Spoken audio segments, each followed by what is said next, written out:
حضرات گرامی، دیکھیے جب روزہ رکھا ہے اللہ رب العزت کی بارگاہ میں اللہ کی رضا کے لیے، تو روزہ پھر روزہ ہی ہونا چاہیے۔ روزہ رکھنے کے بعد کچھ ایسے بھی اشخاص ہیں جو روزہ رکھنے کے بعد بری باتوں سے پرہیز نہیں کرتے، یعنی جو کام نہیں کرنے چاہیے وہ کام روزے کی حالت میں بھی کرتے ہیں، اور ایسے لوگوں کا روزہ کوئی روزہ نہیں ہے۔ ایسے روزے داروں کے بارے میں آقا صلی اللہ تعالی علیہ وسلم نے ارشاد فرمایا کہ جو شخص روزے کی حالت میں بےہودہ اور بری بات کہنے سے باز نہ آئے اور بری باتوں پر عمل کرنا ترک نہ کرے تو اللہ تعالیٰ اس شخص کے بھوکے اور پیاسے رہنے کی کوئی ضرورت نہیں ہے۔ تو میرے عزیزو، دیکھیے اس حدیث پاک سے معلوم ہوا آقا کریم صلی اللہ علیہ وسلم نے ارشاد فرمایا کہ جو شخص روزہ رکھنے کے بعد بھی بےہودہ باتوں سے، بری باتوں سے، برے عمل کرنے سے اگر پرہیز نہ کر رہا، وہ نہیں بچ رہا ہے، تو آقا کریم نے ارشاد فرمایا کہ اس انسان کو اللہ تعالیٰ کو بھوکا اور پیاسا رہنے کی کوئی ضرورت نہیں ہے، یعنی وہ صرف بھوکا اور پیاسا رہ رہا ہے، باقی اس کا روزہ اللہ رب العزت کی بارگاہ میں یہ قابل قبول نہیں ہو رہا ہے۔ تو میرے عزیزو، معلوم ہوا کہ روزہ صرف انسان کے نفس کا ہی نہیں بلکہ اس کے جسم میں جتنے بھی اعضاء ہوتے ہیں تمام اعضاء کا روزہ ہوتا ہے۔ انسان کی آنکھ کا بھی روزہ ہے، انسان کے کان کا بھی روزہ ہے، انسان کے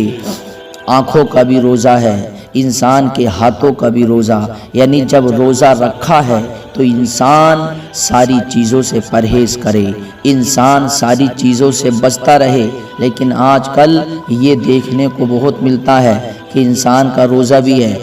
دو چار کھڑے ہو گئے، غیبت کرنی شروع کر دی، کسی کی غیبت کرنی شروع کر دی، کسی کی برائی کرنی شروع کر دی، کسی کی مذاق اڑانی شروع کر دی، کبھی اس کی پیٹھ پیچھے اس کی برائی کی، کبھی اس کی برائی کی۔ تو عزیزان گرامی، دیکھیے روزے کی حالت میں انسان ایسے کام کرتا ہے کہ اس کام سے اس کا روزہ مکروہ ہو جاتا ہے، اور آقا نے بھی فرمایا کہ جو روزہ رکھنے کے بعد بےہودہ باتوں سے، بری باتوں سے، چغل خوری سے، غیبت سے اگر باز نہ آئے تو اس انسان کا بھوکا اور پیاسا رہنا یہ اللہ رب العزت کو ضروری نہیں ہے۔ اللہ رب العزت اس کی عبادت کو اپنی بارگاہ میں پسند نہیں کرتا۔ تو دیکھیے عزیزان گرامی، واقعی میں جب روزہ رکھا ہے تو پھر روزے کی طریقے پر ہی انسان کو روزہ گزارنا چاہیے تاکہ اللہ رب العزت بھی خوش ہو، اللہ تعالیٰ کے رسول صلی اللہ علیہ وسلم بھی خوش ہو۔ نبی کریم صلی اللہ علیہ وسلم نے فرمایا کہ بہت سے روزے رکھنے والے ایسے ہیں جنہوں نے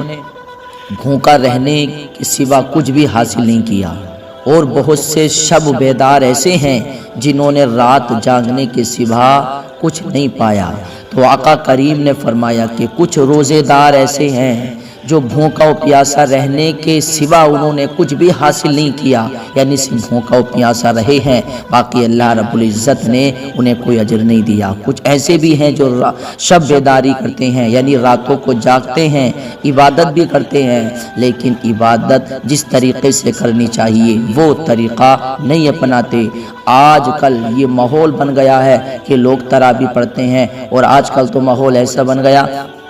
کہ 6 دن کی تراویح، 10 دن کی تراویح، 15 دن کی تراویح، لوگوں نے اس کو اپنا معمول بنا لیا ہے، جبکہ میرے عزیزو یہ کوئی تراویح نہیں ہے۔ دیکھنے کو یہ نظر آتا ہے کہ 6 دن کا قرآن ہو رہا ہے، 6 دن کی تراویح پڑھی جا رہی ہیں، 10 دن کی تراویح پڑھی جا رہی ہیں، تو اس میں اکثریت ایسے لوگوں کی ہوتی ہے جو صحیح سے نہیں پڑھ پاتے ہیں تراویح، جو نماز کا مذاق اڑاتے ہیں۔ بہت سارے ایسے ہیں ہمارے نوجوان جو پہلی رکعت میں تو نیت ہی نہیں باندھتے ہیں، جب رکوع میں جاتے ہیں امام صاحب تب جا کر کے نیت باندھتے ہیں، اور جو دوسری رکعت پڑھتے ہیں تو اس میں بھی وہ شیطانی بازی کرتے ہیں۔ تو میرے عزیزو دیکھیے رات جاگ کر اللہ کی عبادت بھی کر رہے ہیں، اپنی نیند بھی خراب کر رہے ہیں اور کوئی ثواب بھی حاصل نہیں ہو رہا ہے، تو پھر ایسی نماز سے کوئی فائدہ نہیں۔ آقا نے فرمایا کہ کچھ ایسے لوگ ہیں جو شب بیداری کرتے ہیں، سوچتے ہیں یار ہم عبادتیں کر رہے ہیں، ہم نمازیں پڑھ رہے ہیں، لیکن آقا نے فرمایا ان کی نماز کا، ایسی نماز کا کوئی فائدہ نہیں ہے، اور ایسے روزہ داروں کا بھی کوئی فائدہ نہیں ہے جو روزہ رکھنے کے بعد برے کاموں سے نہیں بچ رہے ہیں، کسی کی غیبت کرنے سے نہیں بچ رہے ہیں، کسی کو برا بھلا کہنے سے نہیں بچ رہے ہیں۔ تو میرے عزیزو، یہ مبارک عظمتوں والا مہینہ ہے، تو جو بھی کام ہو وہ دل سے ہونا چاہیے۔ روزہ رکھا ہے تو برے کاموں سے بھی بچیے، کسی کو برا بھلا کہنے سے بھی بچیے، کسی کا دل دکھانے سے بھی بچیے، کسی کی غیبت کرنے سے بھی بچیے، اور روزہ رکھا ہے تو صرف واقعی میں اللہ کی رضا اس میں شامل ہونی چاہیے۔ اللہ کی رضا جس عمل میں شامل ہوتی ہے تو وہ عمل اللہ کی بارگاہ میں قابل قبول ہوتا ہے، اور جس عمل میں ریاکاری، دکھاوا، نمائش ہوتی ہے تو وہ عمل اللہ کی بارگاہ میں قابل قبول نہیں ہوتا، بلکہ وہ عبادت انسان کے منہ پہ مار دی جائے گی۔ آقا کریم صلی اللہ علیہ وسلم نے ارشاد فرمایا کہ کچھ نمازی ایسے بھی ہوں گے کہ وہ سوچیں گے یار ہم نے دنیا میں بڑی نمازیں پڑھی ہیں، بڑے روزے رکھے ہیں، بڑی عبادتیں کی ہیں، لیکن میدان محشر میں وہ ساری عبادتیں کپڑے میں لپیٹ کر ان کے منہ پہ مار دی جائیں گی۔ وہ سوچیں گے ہم نے تو اتنی عبادتیں کی، لیکن یہ ہماری عبادتوں کا کیا ہوا؟ تو حکم ہوگا کہ عبادتیں تو کی، لیکن وہ صرف دنیا کو دکھانے کے لیے، ریاکاری شامل تھی اس میں، نمائش کے لیے، میری رضا کے لیے نہیں۔ اللہ فرمائے گا میری رضا کے لیے نہیں، جو میری رضا کے لیے عبادت کی جاتی ہے وہی اللہ اس قبول فرماتا ہے، وہ جو اللہ کی رضا کے لیے نہیں ہوتی، نمائش ہوتی ہے جس میں دکھاوا ہوتا ہے، تو ایسی عبادت کو اللہ رب العزت اپنی بارگاہ میں قبول نہیں کرتا ہے۔ تو میرے عزیزو، آقا کریم صلی اللہ علیہ وسلم نے ارشاد فرمایا کہ روزہ رکھا ہے تو پھر برے کاموں سے بھی پرہیز کریں، اور ایسے کاموں سے بچو جن کاموں سے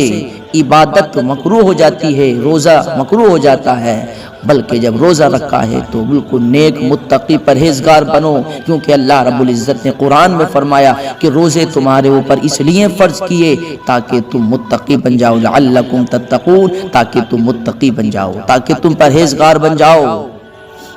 تو اس کا مطلب یہی تو ہے کہ انسان روزہ رکھ کر اللہ کی بارگاہ میں متقی بنتا ہے، پرہیزگار بنتا ہے، لیکن متقی پرہیزگار وہی بنتے ہیں جو خالص اللہ کی رضا کے لیے کرتے ہیں، وہ جو نمائش کے لیے، دکھاوے کے لیے۔ تو میرے عزیزو، ایسی عبادت، ایسے روزے اللہ رب العزت کی بارگاہ میں قابل قبول نہیں ہوتے۔ اور فرمایا جاتا ہے کہ 3 قسم کے لوگ ہوتے ہیں جو روزے رکھتے ہیں،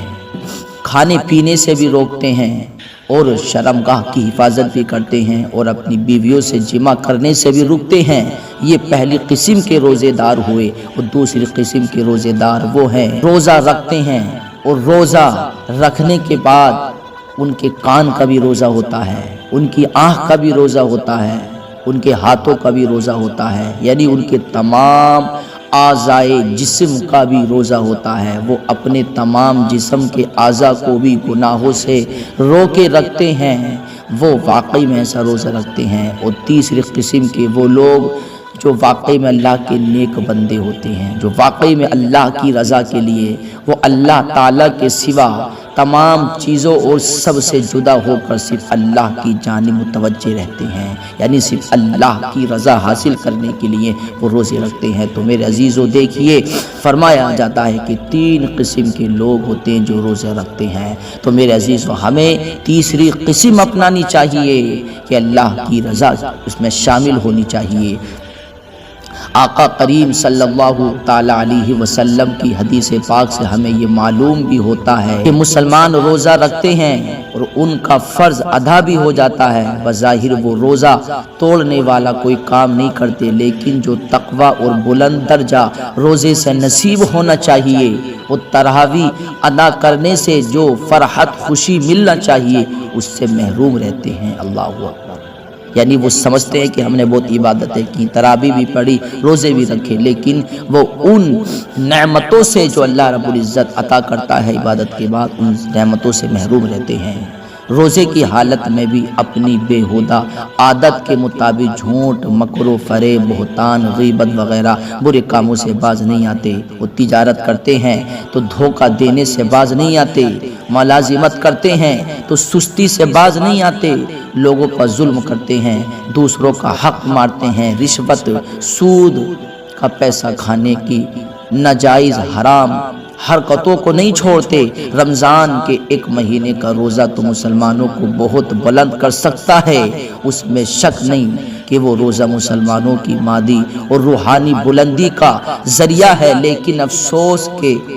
ہم اس کو ایک رسم سمجھ کر اختیار کرتے ہیں، وہ تقوی پرہیزگاری اختیار نہیں کرتے جس سے روزے کا پورا فائدہ نصیب ہو۔ یاد رکھیے کہ اللہ تعالیٰ نے ہماری فلاح اور کامیابی کے لیے ہمیں روزہ جیسی عبادت عطا کی ہے، تو میرے عزیزو واقعی میں ہم اسے عبادت ہی سمجھیں